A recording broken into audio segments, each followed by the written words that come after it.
orang Kedah. Ini menjadi satu kehormatan bagi orang Kedah sebenarnya. Kuatkan barisan. Bapak Ibu para hadirin tamu undangan sekalian yang kami muliakan. Kita beralih ke acara berikut.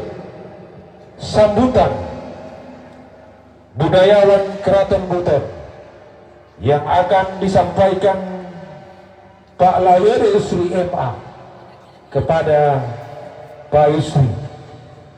Kami persilahkan.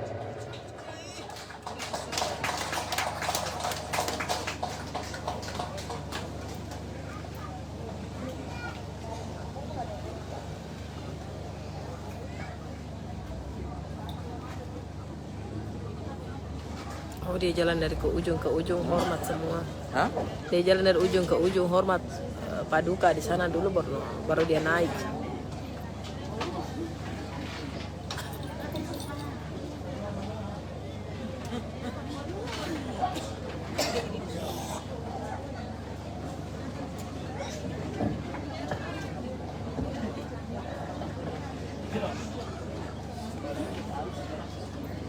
Bismillahirrahmanirrahim. Assalamualaikum warahmatullahi wabarakatuh.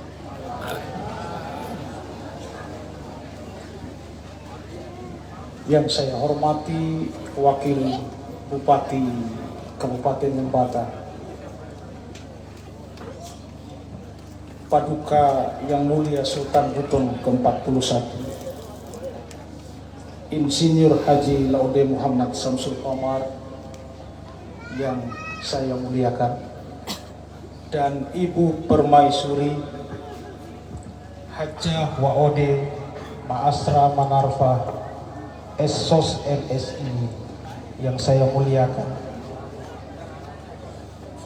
seluruh pejabat di Kabupaten Lembata yang menghadiri pertemuan ini, teman-teman kerabat dan perangkat dari Kesultanan Buton yang ikut mendampingi Paduka Yang Mulia Sultan Buton untuk datang ke tempat ini. Saya akan memanfaatkan kesempatan yang diberikan ini untuk menyampaikan beberapa hal penting yang barangkali menjadi awalnya mengapa Kesultanan Buton harus datang ke Leunada. Mengapa Kesultanan Buton harus mengunjungi suku Ibarian dan kemudian bersilaturahmi dengan beberapa tokoh adat di tempat ini. Ada satu kisah yang terus diceritakan di tanah Leunadal, bahwa akan nanti saatnya datang saudaramu dari negeri terjauh akan mencarimu dan mengunjungimu. Inilah barangkali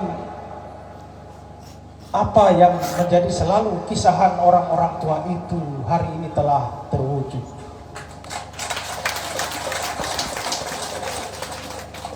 Sejarah itu memang adalah ulangan-ulangan, dan tidak ada yang terjadi dengan kebetulan. Kita merasakan kebersamaan di sini karena sebelumnya leluhur-leluhur kita telah dahulu bersama-sama. Ada kisah yang kuat di Pulau Lembata, yang sebelumnya barangkali pulau ini kita lebih mengenalnya sebagai Lombelen. Tapi tidak hanya di Lembata, Kesultanan Buton punya relasi perkerabatan yang dekat, bahkan dengan hampir seluruh pulau di Nusa Tenggara Timur. Lembata, Solor, Adonara, Flores, naik ke Alor, Wetar, Kupang, turun ke Rotendao, Kesultanan Buton punya jejak yang kuat di tempat-tempat itu, dan tidak itu datang dari klaim orang-orang Buton, tapi justru diceritakan oleh tokoh dan raja-raja di tempat itu. Suku Ebarian yang hari ini kita bersama-sama memang menyimpang tadi. Kalau kita melihat prosesi penyambutan secara adat yang dilalui Paduka Yang Mulia Sultan Buton, bagaimana pusaka-pusaka tinggalan leluhur tadi dikeluarkan dan diperlihatkan kepada beliau. Ada satu mahkota yang tadi dikeluarkan, padahal sebelumnya tidak pernah disampaikan ke saya.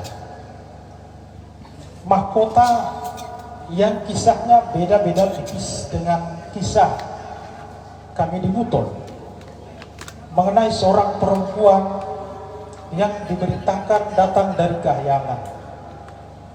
Itulah raja pertama kami yang kami menamainya Wakaka.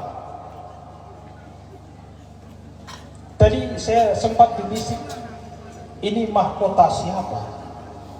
Dan disebutkan secara bisik-bisik juga, inilah mahkota Wakaka. Ini pertautan sejarah yang kalau tidak kita mengulangnya dengan saling kunjungan seperti ini, lama-kelamaan itu akan hilang.